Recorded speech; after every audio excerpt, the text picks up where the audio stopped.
ሰበር ሕማዜና ኣብ መንጎ ክልተ ኣሕዋት ውግእ ተኸፊቱ ከመኢልካ ከም ተቕርቦ ብጣዕሚ ዝሕዝን ሓይልታት ሰራዊት ትግራይ TDFን ሓይልታት ሰላም ትግራይ TPFን ነንሕድሕዶም ሎሚ 23 ጥቅምቲ 2018 ዓ.ም ውግእ የካይዱ ኣለው። ኣብ መንጎ ወረዳ ራያ ዓዘቦን ወጀራትን ኣብ ዝርከቡ ከባብታት ካብ ራካታ ክሳብ ዓውደወር ኣብ ዘሎ መስመር እዩ እቲ ውግእ ዝፍፀም ዘሎ። ብጣዕሚ ልብኻ ዝሰብር ተግባር መሐጎሲ ጸላትና ዶ ኮይና ነዚ ትሒሶም እንተመፅኦም እውን ውሕድ ሓይሊ ውሕድ መስዋዕቲ ኣብ ዝሓፀረ ግዜ ተዋጊእና ክንስዕር ዝኽእለና እዩ። ህዝብና ናብ መረበቱ ዝምለስ ኣብ ትሕቲ ወራር ዘሎ ህዝብና ነፃ ዝወፅእ ግዛኣትና ነፃ ዝወፅእን ናብ መረበቱ ዝምለስን ባዕልና ናይ ፀጥታ ሓይሊ ምስ ህዝቢ ዝወገነ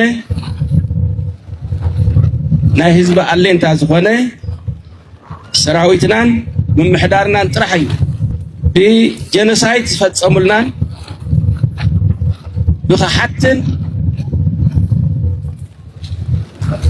ኣይምለስን።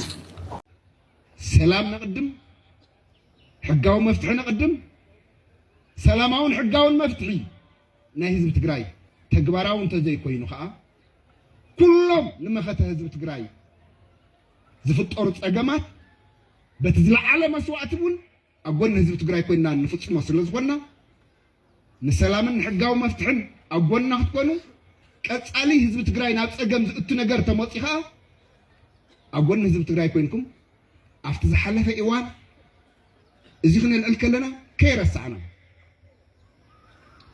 ኣብ ኣክሱም ኢና ዘለና። ኣብ ኣክሱም በቲ ዝሓለፈ ናይ ጀኖሳይድ ኩናት ብናይ ኤርትራ ሰራዊት ተጨፍጨፉ ደቅና ረሲዕና ኣይኮንና። ኣብ ማህበረ ደጉ ብናይ ፒፒ ሰራዊት ብጥይት ተዋዒኦም ዝተቃፀሉ ደቅና ከይረሳዕና ኢና። ኣብ ሕሞራን ተከዘን ብሂወቶም ናብ ርባ ዝኣተው ደቅና ብፒፒ ከይረሳዕና እዩ። ኣብ ማርያም ደንገላ ኣብ ምብራቅ ትግራይ ዝተቆተሉ ብሻዕብያ ወይ ብኤርትራ ሰራዊት ከይረሳዕና እዩ። ኣብ ኣርባ ምንጪ ኣሲሮም ብሓደ ለይቲ ጨፍጨፍዎም ከይረሳዕና እዩ። ኣብ ደብረ ኣባይ በማይ ዝቁፀሩ ዝተረሸኑ ብፒፒ ሰራዊት ከይረሳዕና እዩ። ኣብ ደቡብ ትግራይ ኣብ ዝተፈላለየ ቦታ ኣብ ገዝኦም ኣኪቦም ዘቃፀልዎም ናይ ፒፒ ሰራዊት ከይረሳዕና እዩ። እዚ ዘልዕሎ ዘለኹ ከይድገም ናብ ሰላማዊ መንገዲ ንኽይድ እዩ። ነዚ እንተተቐቢሉ ህዝቢ ኤርትራ ንሕና እንደሊ ሕጋውን ሰላማውን መፍትሒ እዩ። ዝሓለፈ ፀገም ከይድገም እዚ ረሲዕና ግን ኣይኮነን። እዚ ከይቕፅል ኢና ንሓትት ዘለና ኢና ኢትዮጵያ መንግስቲ ከይቕፅል እዚ ከቐፅሎ እየ እንተለዩ ንፈላለና ማለት እዩ። ስለዚ ሰላም ዝደሊ ናይ ኤርትራ ህዝብን መንግስትን ንሰላም ደው ምባል ክንቅፅለሉ ኢና። ህዝቢ ትግራይ ኣብ ዝሓለፈ ከቢድ ጀኖሳይድ ተፈፂምዎ እዩ። ናይ ህይወትን መስዋዕቲ ናይ ንብረት ዕንወት በፂሕዎ ገና ናብ ንቡር ተመሊሱ ኣብ ትክክለኛ ኣይኮነን ዘሎ ፍርቂ መሬቱ ኣብ ትሕቲ ፀላእ ኣሎ ናብ በረበቶ ይተመለሰን ወረርቲ ሒዞም ኣለው። ህዝብና እውን ኣብ ስቃይ ይርከብ እና ስልጠናና ፀላእቲ ዳግም ኩናት ከይኸፍቱ ዳግም ጀኖሳይድ ከይፍፅሙ ምእንቲ እቲ ስልጠና ዝካየድ ዘሎ እዘን ስልጠና ዘካየዳ ኣህርታት ኣብቲ መኸተና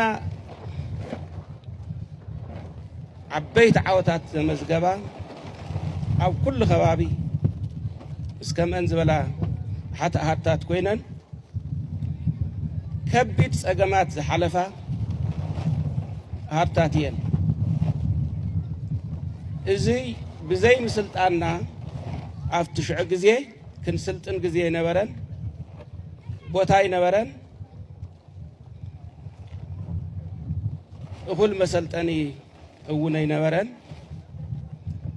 ብዘይ ምስልጣና ከቢድ ዋጋ ከፊልና ኢና ከቢድ መስዋዕት ከፊልና ኢና ብዘይ ምስልጣና ከቢድ ጉድአት በጽሕና እዩ ካፍቲ ዝሓለፈ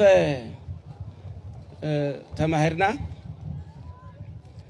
ሕዚ ክንስልጥን ተለና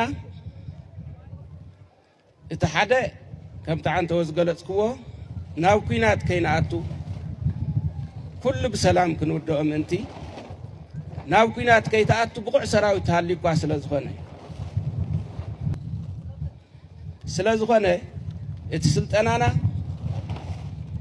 ከምቲ ታሪኻውያን ጸላእትና ዝብሉና ዘለው ብዝተፈላለየ ናይ በዓልቶም መቐበልቲ ቃል ወይ ሚድያታት ክዋግኡ እዮም ዝስልጥኑ ዘለው እዮም ዝብሉና እዚ ዓለም ዝፈለጦ እዩ ኣብ ስምምዕ ሰላም ኮይንካ ክትደራደር ክትእምን ጠንካራ ናይ ጸጥታ ሓይሊ ክህልወካ ኣለዎ ጠንካራ ሰራዊት ክህልወካ ኣለዎ ኩናት ናይ ምልዓል ዕድል እውን ብጣዕሚ ዝለዓለ ኣብ ጫፍ ዝበፅሐሉ ኩነታት እዩ ዘሎ ተመዛበልቲ ወገናትና ኣብ ከቢድ ኩነታት እዮም ዘለዉ ሕድሕድ መዓልቲ ክሳብ ህዝቢ ገለ እዚ ተሓስቦ ተለኻ ሕልና ዘለዎ ሰብ ከቢድ ኣጀንዳ እዩ ከቢድ ኢሹ እዩ ኣብዚ ሂማኒቴርያን መፅኦም ክሰርሕሉ ዝግባእ ነገር ነይሩ ሰብኣዊ መሰላት ገለ ምናምን መፅኦም ታእስም ክገብርዎ ዝግባእ እዩ ነይሩ ተመዛበልቲ ወገናት ዝብኢ ልምታይ በሊዕዎም ድብል ነገር ዝኾነ ነገር ሰርሕ ተለኻስ መዓት ነገራት ላብ ሕልንኻ ይመፁ እዮም መጠሊኦም እንታይ ከም ዝመስል መነባብሮኦም እንታይ ከም ዝመስል ዝተርእኻ ማለት እዩ ሶ ድሕሪ እቲ ሓደጋ እዚ ከመይ ኢሎም ኣብቲ ዘለዉ ሕማቕ ኩነታት ከደቂሶም ይድቅሱ ይፀንሑ ቆልዑ ከመይ ኢሎም ኣብኡ ክፃወቱ ይኽእሉ ዝብል እንትሓስቦ ተለኻ ብጣዕሚ ከቢድ ኣብ ስጋት እዮም ዝነብሩ ሶ እዚያት እዩ ዘሎ ኦልሞስት ሰራዊት ኢትዮጵያ እንትርፊ ብትግራይ ንኤርትራን ዘሎ ዶብ ብትኻሊእ በዝሒ ናብ ትግራይ ናይ ምቕራብ ናይ ምፅግጋዕ ኩነታት ኣሎ ኣብይ ኣሕመድ ብተላእኽቶ ኣቢሉ ዝወደቦም ኣብ ትግራይ ንዓበል ዕልካ ድሓር ውከት ተላዒሉ ኢሉ ንምእታይ ዘኽእሎ ብዙሓት ኔትወርካት ብዙሓት ማሕበራት ዘጣየሸሉ ናብ ትግራይ እውን ዘስረገሉ ኩነታት እዩ ዘሎ ሰራዊት ትግራይ ንምብታን ብፍላይ ከዓ ዓርሚ ሰብዓ ንምብታን ከባቢ 6 ቢልዮን ብር ዝበጀተሉ ኩነታት እዩ ነይሩ ኣብ ትግራይን ኣብ ከባቢ ኤርትራን ውጥረት ናይ ጸጥታ ውጥረት ንኽላዓል ኣብይ ኣሕመድ ብተላእኽቶ ኣቢሉ እውን ዝሰርሐሉ ድራማታት ኣሎ እዚ ናይ በዓል ጌታቸው ናብ ቡሬ ምኻድ ናብ ዓፋር ምኻድ ከምኡ እዚ ናይ ሶፍ ዑመር ናብ ኦሮምያ ባሌ ምኻድ ገለ ሒዝካ ብምሉእ ኣብዚ ኩነታት እዩ ዘሎ ኢንዳይሬክትሊ ቱሲጅ ህዝቡን ላብ ታይስሚ ዘበትና ወዳጅነት መፈጠር በጀመረበት ወቅት የአሰብ ጉዳይ ማዕከላዊ ጉዳይ እንደሆነ ይሄም በነገራችን ላይ ክቡር ጠቅላይ ሚኒስትራችንም ካሉትም ጋር የኤርትራው ፕሬዝዳንት ጭምር አልፎ አልፎ በተዘዋዋሪ መንገድ አሰብን እኮ ምን አለ ኢትዮጵያን ብትጠቀም የሚል ነገር ወዲህ ወዲያ የሚሉት ነገር አለ። ነገር ግን ባለመታደል አንፎርቹኔትሊ ኢትዮጵያ ወደዛ አካባቢ ግንባታ ስትጀምር መንገዱን መጥረግ ስትጀምር አንዳንድ ስራዎችን ስትጀምር ይሄን ማቆማቸው በጣም አሳዛኝ ነው የሚሆነው። በእርግጥ ይሄ ተንኮል ነው። ኢትዮጵያን ለማዳከም፣ ኢትዮጵያ እንዳትሻሻል፣ ኢትዮጵያ እንዳታድግ፣ ኢትዮጵያ እንዳታንሰራራ እንደ ተንኮል ነው መወሰድ የሚገባው የሚል ነገር አለ። እነዚህ ጥሪ የሚደረግ በተለይ በዲፕሎማሲው መስክ አሁን መሰራት ያለበት ነገር ወዳጅ ሀገሮች ከዚህ ቀደምም በዚህ ደረጃ ያረዱበት ሁኔታ አለ። በህዳሴ ግድብ ላይ ረድተውናል። ለምሳሌ ያህል የህዳሴ ግድብን በሂደት በመቃወም ግብጾች በተባበሩት መንግስታት ድርጅት የጸጥታ ጥበቃ ምክር ቤት ላይ ያደረጉትን እንቅስቃሴ ለማክሸፍ የረዱን ትላልቅ ሀገሮች አሉ። ምስጋና ይገባል። እዛ ላይ ካፒታላይዝ ማድረግ ያስፈልጋል። ያ ልምድ ይዘን አሁንም በዚህ በቀይ ባህር ጉዳይ ላይ በተለይ በዚህ በባህር በር ጉዳይ ላይ መስራት የሚያስፈልግ ይመስለኛል። በዚሁ በህዳሴ ግድብ የተገኙት ሙከራዎች የተገኙት ስኬቶች አሁን ለባህር በርም ልንጠቀምባቸው የሚገቡን ነው የሚሆኑት። በዛ ጉዳይ በዛ ብሔራዊ አጀንዳ የረዱን ወገኖች ዛሬም ሊረዱን ይገባሉ። በዛ ደረጃ አመስግነን ለነበረው ፕሮጀክት ስለረዱን፣ ይህም ደግሞ አንድ ትልቅ ብሔራዊ ፕሮጀክት ስለሆነ የኢትዮጵያ እድገት ከባህር በር ጋር የተቆራኘ መሆኑን የባህር በር አስፈላጊነት በፍጹም መሰረታዊ መሆኑን በማስረዳት እነዚህ የተለያዩ ወገኖች እንዲረዱን የማድረግ ስራ መሰራት አለበት። እንግዲህ ይህን ስራ በዋናነት ከሀገር ቤት ነው መጀመር የሚያስፈልገው።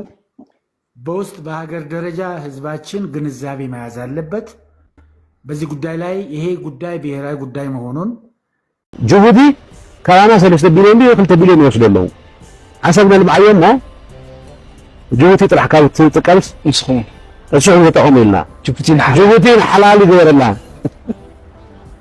ንጅቡቲ ክርጎድላስ መልምዖ ወደብ የለን ሕዚ ኢሳያስ ሽዑ ተሰሚዓስ ገጹ ተዝኾነ ነሩ ኤርትራዊ መሰለካ ንጅቡቲስ ንሓላላይ ገበረላ ልካስ ህዝብኻ ወደብኻ ምእንቲ ኢትዮጵያ ከይጥቀምልካ ዋላ ይፍረስ ክትብል كبرت تخاتلتي إذا مدلوا فوتيكم وخمتكم أي أرنمو زي channel كا سبسكرايب نا لايك نا قبركم ما برهات عنهم لكم يدلين تسنسنا يقول لك نعهم يمني لكم سلام.